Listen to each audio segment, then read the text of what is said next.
Bangla movie trailer reaction. Omar সিনেমাটি পরিচালনা করেছেন মোস্তফা কামাল রাজ। এর পূর্বেও এই পরিচালকের আমি বেশ কিছু কাজ দেখেছি, সো পরিচালকের উপর আমার পূর্ণ বিশ্বাস আছে। তো ওমর মূলত একটি সারভাইভাল মুভি। তো সারভাইভাল জনরার মুভি বাংলাদেশে মনে হয় নাই বললেই চলে। সো সেদিক থেকে একটি নতুন জনরা ট্রাই করেছে পরিচালক, সেই জন্য তাকে সাবাস দিতেই হয়। সিনেমার গল্প শুরু হয় শরীফুল রাজ এবং নাসির উদ্দিনকে ঘিরে।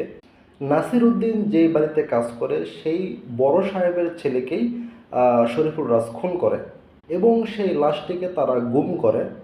আর এই সিনেমার মূল উপজীব্য বিষয় হচ্ছে তারা কতক্ষণ এই লাশটিকে লুকিয়ে রাখতে পারে। ফজলুর রহমান বাবু, শহীদুজ্জামান সেলিম, রোজি সিদ্দিকী সহ বাঘা বাঘা অভিনয় শিল্পীরা এখানে আছেন। বড় সাহেবের ছেলে একটা মেয়েকে উঠিয়ে নিয়ে যায়।